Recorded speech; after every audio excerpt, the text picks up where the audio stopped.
Hello, Flandy friends. Today we're going to be talking about Netflix, a company that has revolutionized an industry and is slowly but surely destroying the faith its customers have in the service that it offers. Okay, fine. You either die a hero or you live long enough to see yourself become the villain. So, full disclosure, this rant comes from two things. The first being that I am desperately waiting for word to see if a show I like at Netflix will be getting the axe, as well as the drama that surrounds their password sharing prices. And the second thing being that this is going to be a bit of a Netflix week. Shadow and Bones came out, and I am currently watching it, so expect a review up this week of that. I'm still not certain how I'm going to do a show this large. I don't know if I should break it up into two parts or do it episode by episode. So, if you guys like one way over the other, please let me know and I'll do my best to do the review in that style. Now, on to Netflix. As many of you are undoubtedly aware, Netflix has a problem when it comes to original content. They have an absolute abundance of it, but it also tends to get canceled almost as soon as it comes out, which is definitely an issue. Netflix was originally branded as a way to watch what you want when you want to, but now it seems that if people don't immediately flock towards a show at launch, the likelihood of it getting a second season are drastically slim, which is a flawed approach to say the least. The show that I'm hoping gets renewed is called Lockwood & Co., and I watched it on a whim and found myself utterly in love with it. My friend, who I feel would like the show as well, refuses to watch it because they've been hurt by Netflix too many times before. You fall in love with a show only for it to get cut down before it's ever truly given a chance. With TV shows, so many times the first season just isn't its best. Take The Office, for example, an absolute beloved TV show, but if you only had its first season to go off of, you probably wouldn't think much of it. Sometimes shows need that second season to truly find their legs and find what works best for them. Sometimes a company has to take a risk on that, which Netflix doesn't seem to be willing to do. The problem is that this causes a self-fulfilling prophecy scenario.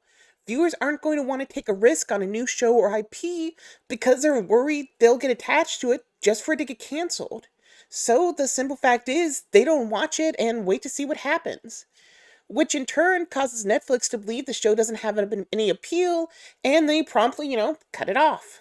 Not every show can be a Wednesday where it's an instant hit and a bit of a global phenomenon. Sometimes middle of the road is okay, and sometimes you have a diamond in a rough that just needs more time to shine. But Netflix just doesn't seem to like to take risk when it comes to that.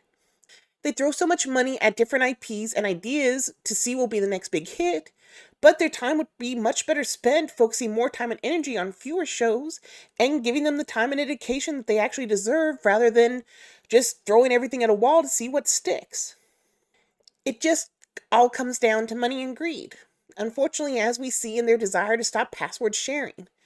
Netflix states that 100 million people password share, which they say impacts their ability to invest in great new TV and films.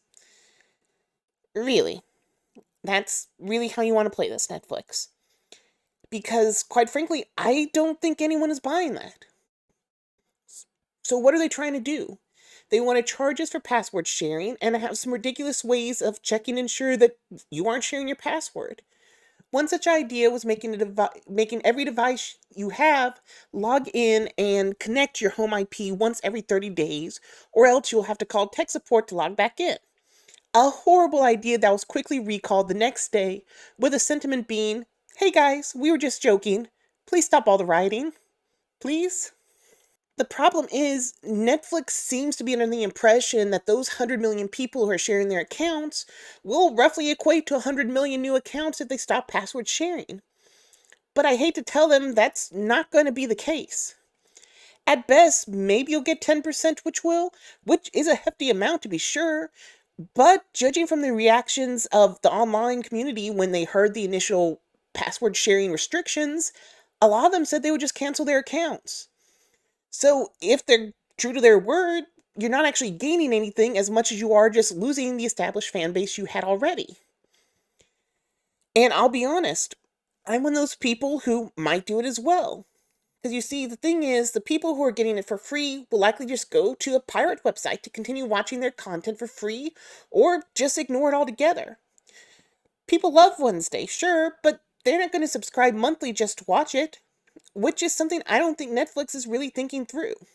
Netflix is the oldest, and so people have had it the longest, and a lot of probably keep theirs because they've had it for so long. But honestly, there are other platforms that can and will replace Netflix if they keep this up. But because they are oldest, it also means that they have this saturated the market. At this point in time, Netflix is everywhere.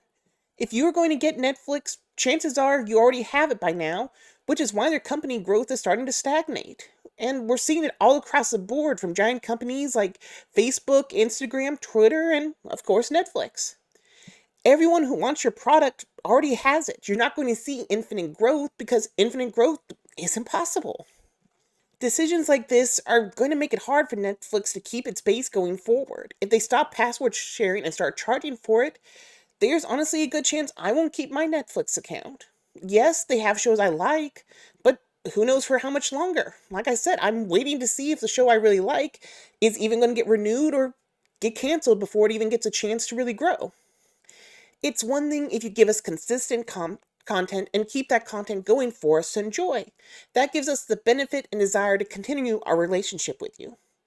But now you're taking that content away and destroying our trust that these shows will get the service they deserve, and at the same time, you're asking for more of our money. Not a good move. So, what are your guys' thoughts on Netflix? Will you keep your account with them if they start to crack down on password sharing? Have you been a victim of Netflix canceling a show you loved? If so, let me know in the comments below and we can commiserate together. Also, keep a lookout for my review of Shadow and Bone coming out later this week. And as always, if you've enjoyed the rant and want to stay up to date, please consider subscribing, as that really helps my small channel to grow. Until next time, Flanny friends. Bye!